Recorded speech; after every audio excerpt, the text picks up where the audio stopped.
Welcome to the fall 2026, and this is for the 150 course, which is our administration class for the Child Development Department at Palomar. In this meeting, I'm going to be taking you through what the Canvas course looks like, some of the structure and what to expect, and then also some of the more pertinent and important policies, and the best way also to contact me throughout this class. I am going to go ahead and share my screen now, and this should be taking me to my syllabus, where I'm just going to take you through some kind of important policies really fast. I'm not going to take you through every part of this syllabus. That would make this video a little bit too long. So please make sure that you download or read all of the syllabus in its entirety. It's kind of like your FAQ or your frequently asked questions page. A lot of the information that you might need for this course is on Canvas, but it's also in the syllabus as well. So in the first week, it's always a best policy to read the syllabus in its entirety and also take a gander, take a look at everything that's in Canvas as well, on the syllabus as well. So the first page is just kind of what we're going to be doing in the course. The second thing, and the second page that I really want to highlight is class attendance. And just basically what I'm expecting from you is that you attend or show up into the class once a week at least. So every week on a Monday, I open new information. And within that new information is assignments that have points associated. So this is not a class, especially because it's an 8-week in which you can take a week off. You need to log on at least once a week in order to complete the assignments that have a point. And also I open course content, course videos, pertinent information, things that will really help you be a great administrator, manager, director, or take on more of a leadership and kind of supervision role within early childhood education programs.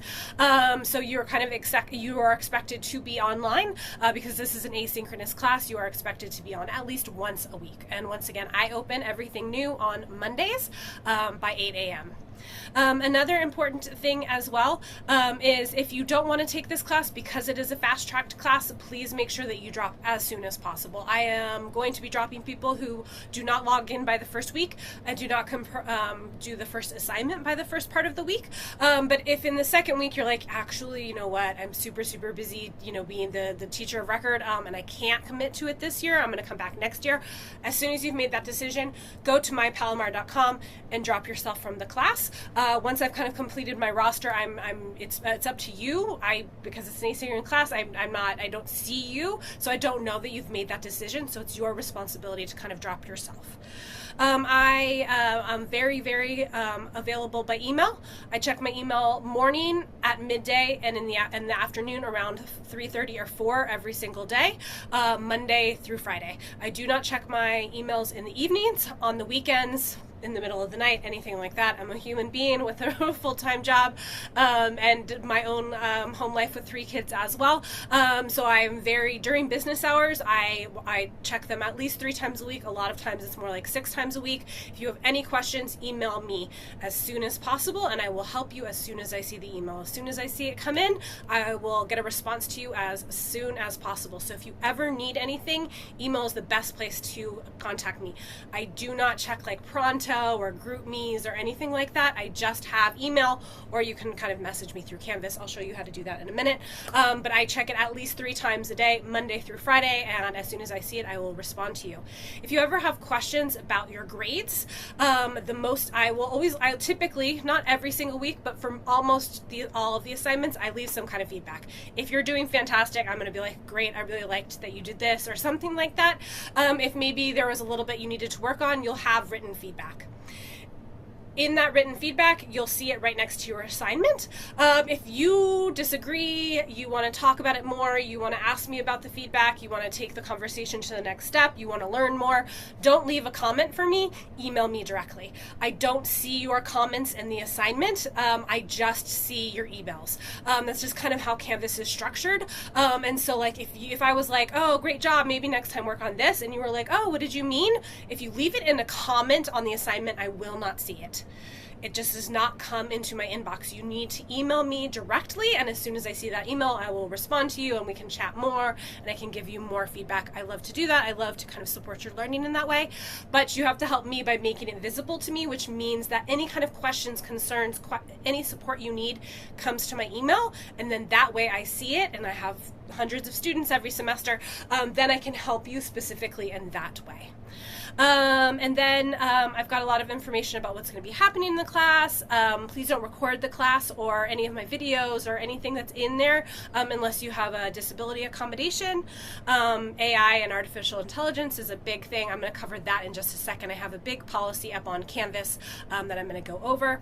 Every week I start grading after the assignment is done. So on Mondays I open up the class, and then on the next Monday, so you get 7 full days, it will come due. And then I typically start grading on Tuesday or Wednesday or Thursday. If it's something big, like you're doing an interview this semester, that's going to take me more than a week. It'll probably take me 2 weeks in order to read through everybody's interview and give you some more information. But I always begin after the assignment is due. I don't do it as they're coming in and they're still you still have 3 days. I'm not going to start it at that point. It's after the grading is due. Once again, communication is important to me. I offer, actually I'm offering 3.5 this year office hours and then I'll show you where that link is on Canvas, but I'm offering 3.5 hours of office hours. The most important thing is you log on weekly and you complete the assignments on time. If you are gonna need to be late on an assignment, I understand, right? And so if you could just email me and be like, hey, I had a rough week, or my kid broke their arm, or, something like that, can I turn it in by like Wednesday? And I'll be like, sure. If you're consistently being late, then I'm gonna be like, hey, what's going on? Do you need a laptop? Do you need support? Do you need help? What can Palomar help you to be successful? If you are not doing any work and you're not submitting anything, what I will not allow is on the last week of class you try to submit 5 or 6 or 7 or 8 assignments in 3 to 4 days. You're not learning. There's not enough time for you to go through the course content.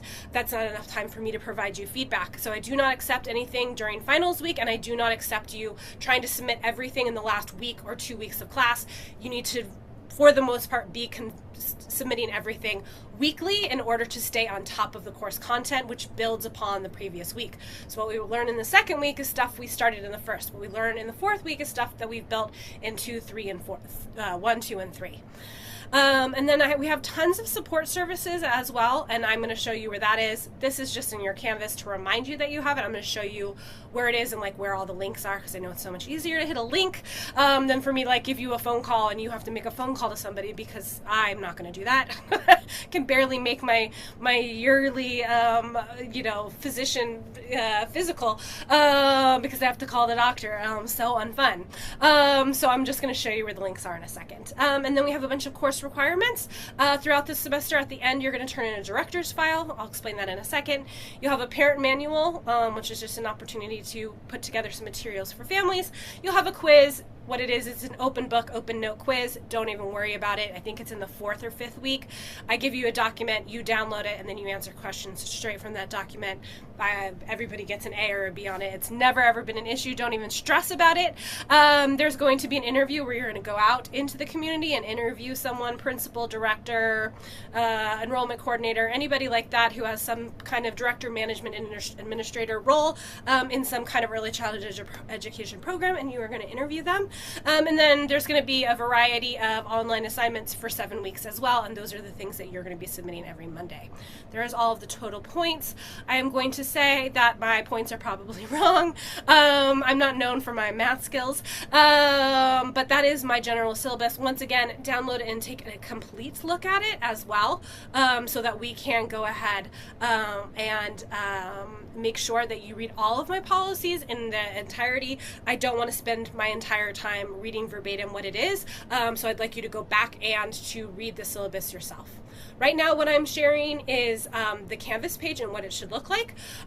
So this is generally my home page. I just kind of like you to see what you're expected to do for the week, and then also what is in the past as well. So I don't have like a landing homepage. This is generally how I like to approach my classes. So the first module is a welcome start here, and this is where the video is. So you've gotten this far, you've seen the first module. So I've got a welcome video on a syllabus. This page will always be there for you. It's also got my email, so you can just click that email right away and get a hold of me. And once again, I check it 3 times a day, Monday through Friday. I've also got some information about best ways to contact me. If you look in the very left-hand part of this screen, my mouse is on inbox, and I'm circling it right now. So look on your screen all the way to the left, that kind of vertical toolbar, and it says inbox. You can also message me straight from there as well. So you don't even have to go into your email. You can just hit inbox, and you can message me as well, and that goes straight to my email. I see it within like 15 or 20 minutes of you sending it. If that's like about how long it takes to get into my inbox. As soon as I see it, I will respond to you, and students really like that function, and it's a great way to communicate with me, because once again, it goes to my email, which is my primary means of communication other than my office hours. So here's my office hours. So if you click on this, this will take you to a page. There's days, 2 days a week, and I have links on both of those pages. So all you have to do is hit the link, and that will take you to my office hours that I have. They're going to be Thursdays and Fridays this semester. If you need, like, and they're mornings, I know that maybe many of you are working. If you need an alternative day and you want to meet individually for like half an hour, email me with like a bunch of times and dates that work for you, and then I'll pick one and we can Zoom. So we don't have to meet during office hours, but you're going to need to reach out to me and tell me that you would like to meet in an alternative time, and that's totally fine. Otherwise, they're Thursdays and Fridays. I'm just sitting on Zoom. You'll be directed to, when you click on the link, you'll go to a waiting room. If I'm with a student, you might hang out there for 10-15 minutes until I'm done with that student, and then I'll take you out of the waiting room into my Zoom room, and then we'll chat face-to-face as well.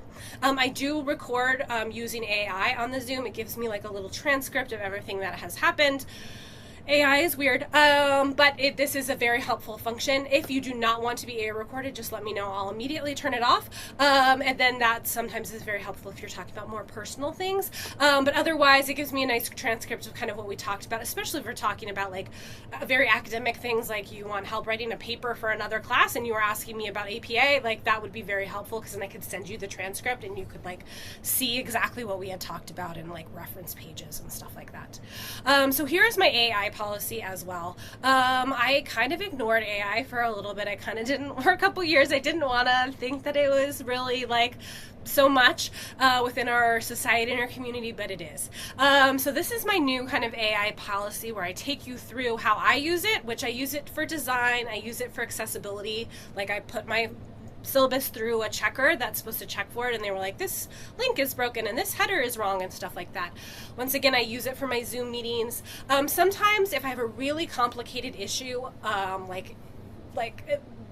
might send it for an email. Like I might put my email through like ChatGPT and be like, hey, what do you think about this? And then it might like be like, oh, try phrasing it this way. I've done that a few times and it's giving me a sentence or two that maybe sounds good.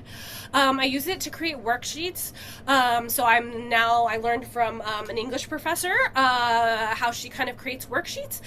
She takes her work, her PowerPoints, her course content, and puts it into ChatGPT, and then we really edit the worksheets. So I might start doing that within this class. We're gonna kind of see. I don't ever use it for grading or feedback ever. If you are reading feedback from me in one of your assignments, that is me 100%. It has never gone through AI ever. And I do not use it to create my course content. The PowerPoints, the videos, the things like that are my course content. Some of the writing sometimes might come from NAEYC.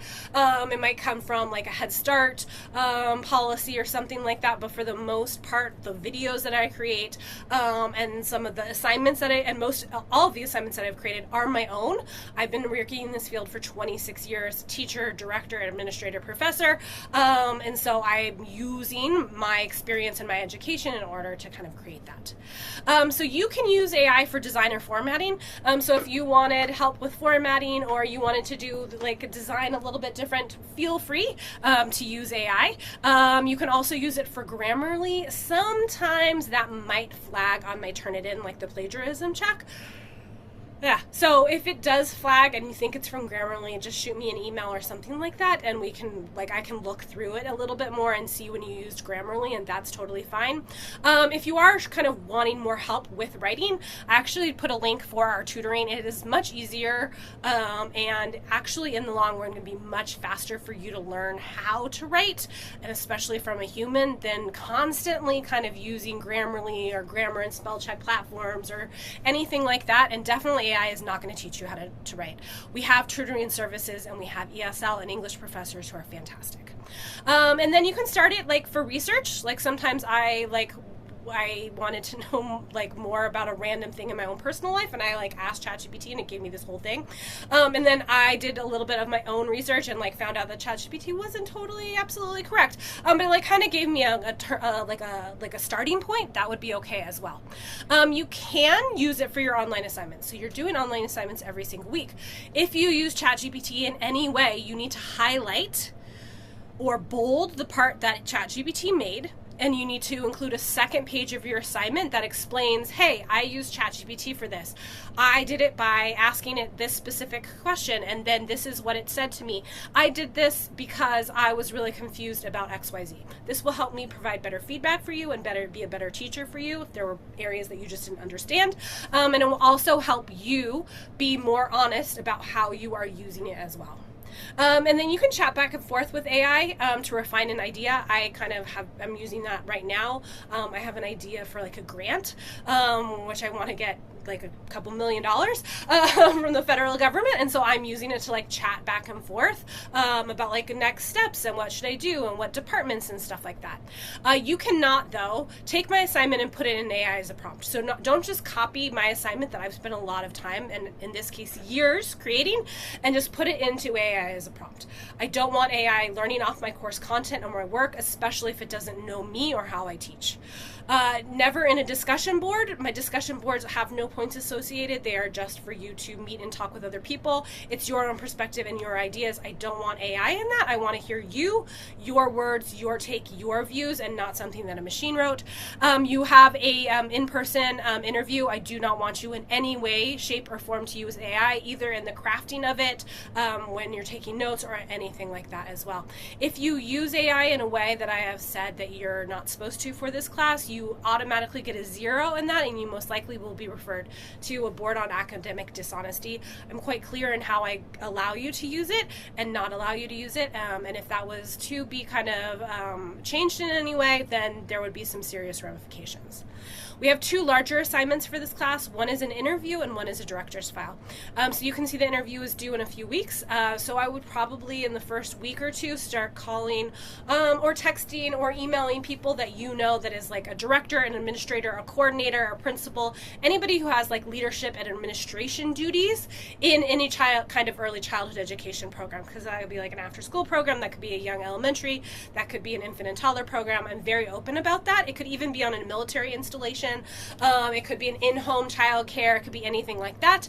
And then I want you to interview this person. Before you interview them, you're going to call, you're going to come up with a day and time, you're going to dress appropriately, you're going to be on time, you're going to know that you're representing Palomar College, and you're going to be on your best behavior and very well dressed for it as well. And also you're going to come up with your own questions before you go. In the assignment, I have some ideas of things that I've asked in the past that I thought were really helpful. You should also come up with your own ideas as well. in the interview, ask those questions, but if they say something interesting, go beyond those as well. So if they say something like, oh, wow, that's a new perspective, I've never heard that, can you elaborate? Can you talk a little bit more? Please do. The 15 prep questions are just so you don't go in and you're just staring like crickets at this person. You're like, you have some questions, you know what you want to ask them. At the end, you're going to go home, you're going to write up the question that you asked, you're going to write up the answers as well, and then you're going to analyze kind of the program. So like, oh, I thought this was really interesting. Oh, I would change this. I wouldn't do it necessarily this way, but I think it's cool that this person is doing it this way. So you're going to analyze and give like a professional critique of the program and how the person is running that program. So there are things that you're going to agree with, some of the things you're not going to agree with, and you're going to give like a constructive kind of analysis of it, of like, oh, I thought this was a really interesting way that they would do it. I wouldn't do it necessarily in that way. I would do it in this way, but I thought that it was interesting. Or if you full on don't disagree, this is very, I'm never going to like run into this person and be like, this person said that they didn't like that. Like there are things in programs where I'm like, I wouldn't do it that way. Or I maybe disagree lightly with that. And so at the very end, you're going to provide an analysis or a critique of it as well. And that is worth 25 points. At the very end, you're going to have a director's file. And this is easy peasy. Literally any writing that you do in the class. So on like week 2, I'm going to have you plan a program. So you're going to do like a little schedule and stuff like that. Save it. And then at the end, you're going to put it, or even during the class, you're going to put it in a Google Drive. So that's literally it. Just any writing that you do in this class, at the very end, you're going to put it in a Google Drive, and then you are going to send it to me. So this is the director's file. So you're going to write something about curriculum, about a program, about job description, goal setting, all this type of stuff. And at the end, you're just going to link to some resources that you learned about in the class. And literally that's it. And so this is just an opportunity. I found when I first became a director, I was busy, I was stressed. And so the director's file is just an opportunity for you to put all of your work and the things that you've thought about and worked about this semester in one place. Google is great because it makes a table of contents for you. So as you go along, it will keep you fairly organized. So if you're like, oh my God, I need that schedule for my toddler's room, if you have it in a Google Doc, then you can like very quickly go down and find it. When I started as a director, it was more old school. It was lots and lots of like paper and binders and stuff like that. And so Google and kind of the internet and emails and things like that, not to date myself, we did have the internet, but it was not a big part of programs, has really kind of helped us to stay organized and to keep things kind of in one spot can be really, really helpful, especially as you're kind of starting out in your administration and leadership job. So I wanted to kind of help you by having a director's file. If you take 155 with me, which is the next 8-week class that we'll be starting in October, we're also going to like add to this as well. So you doing it now, by the end of the semester, you're going to have bunches and bunches of writing, and you're going to have lots of documents. And these should serve you very well when you are a director, because I did it for many years as well. And I found these types of documents that and these assignments that I'm asking you to write are going to come in handy as you are starting to be an administrator. On Canvas as well, I have every week on Monday, once again, I'll open the assignment that has points. Sometimes there will be a discussion board, which is 0 points. It's just for your perspective and views and to chat with other people in the class. I'll also have like resources, links, videos, my lectures, all that type of stuff. Also throughout the class, I'm trying a new thing where I have trying to make like smaller videos and kind of chunk some of it. In my assignments, in my course content though, I have a longer video, and I'm going to keep those in. I think there's a lot of information. At the end of those videos, I do talk about like assignments and things that I'm no longer doing because I'm kind of revamping how I teach. So for the next year or two as I teach this class, through when I'm teaching it, I'm starting to kind of change the videos, change some of the writing, change some of the links in order to kind of provide what I hope is going to be a better kind of learning experience now that we're very, very much online with learning. And so in those longer lecture videos, watch them. I think they're still super, super important, and I take you step by step through like how to do curriculum, how to communicate with parents. But at the very end, I talk about some assignments that are probably actually no longer something that I'm doing in the class, as I'm starting to kind of revamp it. So once again, I tried to keep this as short as possible, but it always goes a little bit longer. What I'd like you to do is make sure that you download and read the entirety of the syllabus. Click through all of the links and pages and modules that I have up on Canvas to familiarize yourself with the class. Make sure that you look at the office hour schedule as well. That's a great way to have a conversation with me or talk with me face to face. If those times are not convenient to you, feel free to email me with some dates and times that work for you, and I can pick one and I can get back to you and we can meet face to face. Otherwise, email is the best way to get a hold of me. Don't leave a comment in a assignment or somewhere else. Just email me and I will get back to you, because I check my emails regularly Monday through Friday, but not on the weekends or the evenings as well. Every Monday I open new course content, and the following Monday it is due. So each week you're going to have some kind of assignment that you need to complete. So be online once a week, checking it, understanding it, emailing me if you have any questions, but before the weekend starts, so I can help you as well. This is one of my favorite classes to teach. Back in the day when I started being a director, the jump was really hard. I had been teaching for a while. I loved teaching, but I was kind of ready to take that next step, and I became the director of a very small infant toddler program. My first year was really, really hard, and I had an admin class, but I really kind of, for the last, it's been a while since I went into that jump, but I have always kind of thought back to that first year and what did I want and what did I need, and I am trying to provide that for you guys through this class. So please email me whenever you need anything, because I would love to get to know you. Please come to my office hours if possible as well, and just reach out whenever you need me so I can help you a little bit more. All right, have a great week, and I will see more of you guys online.